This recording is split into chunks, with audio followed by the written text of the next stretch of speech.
Hai, salam saudara-saudara yang terkasih di dalam nama Yesus Kristus Tuhan kita. Jumpa lagi dengan saya Esen Hon di dalam channel saya yaitu Motivasi Kristen.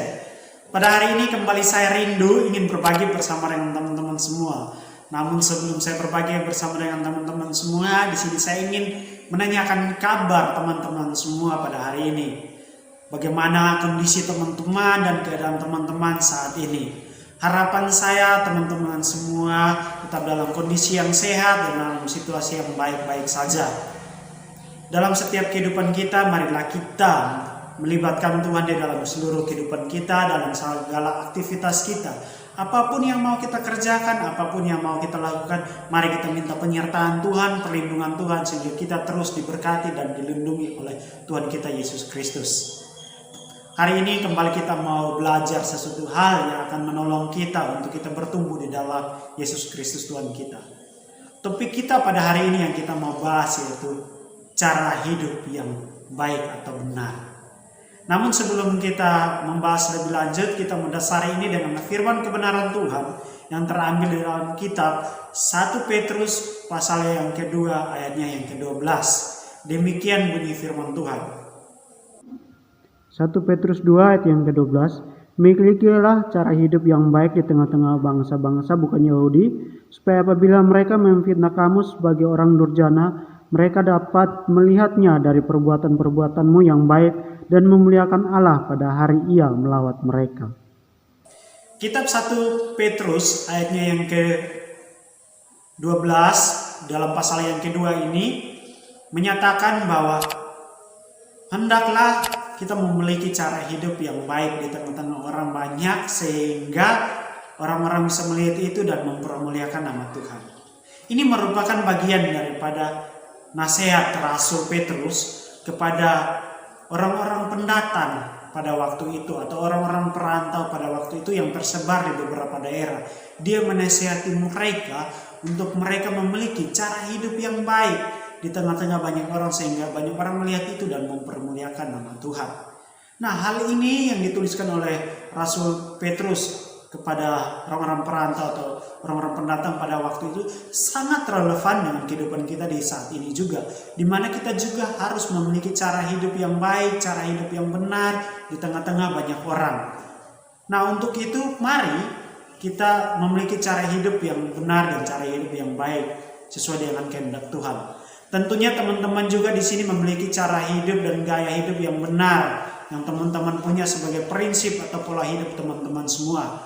Namun di sini saya ingin kita sama-sama belajar 3 poin atau 3 hal cara hidup yang benar sesuai dengan apa yang Tuhan mau untuk kita lakukan atau kita kerjakan di dalam setiap prinsip atau gaya hidup kita. Nah, 3 poin atau 3 hal itu apa-apa saja? Mari kita akan bahas secara bersama-sama. Poin yang pertama yaitu mari memiliki cara hidup yang benar dengan berorientasi kepada kerjaan Tuhan. Apa yang dikatakan di dalam Kolose 3 ayat yang ke-23 mengatakan bahwa apapun yang kamu perbuatlah itu dengan segenap hati sama seperti Tuhan, bukan untuk manusia. Ingat, untuk Tuhan bukan untuk manusia. Jadi apapun yang mau kita kerjakan, apapun yang mau kita lakukan, jadikan itu sebagai gaya hidup yang berorientasi kepada Tuhan. Ketika kita melakukan aktivitas kita, lakukanlah itu dengan berorientasi kepada Tuhan, bukan untuk manusia. Karena ketika kita berorientasi kepada manusia, maka di situ yang akan kita pikirkan bagaimana kita mau dilihat oleh orang lain dan kita mau mencari keuntungan dari orang lain. Tetapi ketika kita berorientasi kepada Tuhan, maka dari situ kita mau untuk Tuhan yang dipermuliakan, bukan kita. Maka marilah kita memiliki gaya hidup atau cara hidup yang baik dengan berorientasi pada Tuhan, bukan kepada manusia. Dengan kita melakukan aktivitas kita berorientasi kepada Tuhan. Jadikanlah Tuhan yang terutama di dalam seluruh kehidupan kita atau aktivitas kita. Poin yang kedua yaitu mengucap syukurlah di dalam segala hal. Di dalam kitab 1 Tesalonika 5 ayat yang ke-18 di situ mengajarkan kepada kita untuk kita tetap mengucap syukur di dalam segala hal. Maka dari itu marilah hendaklah kita mau mengucap syukur dalam segala hal, di dalam segala aktivitas kita, di dalam segala keadaan kita, di dalam segala situasi kita. Hendaklah kita mengucap syukur di dalam hal itu. Baik kita menerima sesuatu, baik kita memberi sesuatu, marilah kita tetap mengucap syukur di dalam apa yang kita miliki, apa yang kita punya, dan apa yang akan kita terima, dan apa yang akan kita berikan. Itu kita harus dasari dengan penuh ucapan syukur. Karena itulah yang Tuhan mau. Karena ketika kita mengucap syukur di dalam segala hal, maka hidup kita akan memperoleh sebuah kedamaian. Kita akan merasa tenang, tentram dalam segala sesuatu yang akan kita lakukan. Itu poin yang kedua. Dan poin yang ketiga, yaitu izinkanlah Roh Kudus memimpin hidup kita. Di dalam kitab Galatia 5 ayat yang ke-24 di situ mengatakan bahwa ketika kita telah menerima Roh Kudus, maka izinkan juga Roh Kudus yang memimpin hidup kita. Maka marilah kita memberikan hidup kita untuk hidup kita dipimpin oleh Roh Kudus. Karena ketika hidup kita dipimpin oleh Roh Kudus, maka kita tidak akan pernah berjalan di jalan yang salah karena Roh Kudus yang akan memimpin kita. Tetapi kita akan berjalan di jalannya yang benar sesuai dengan kehendak Tuhan.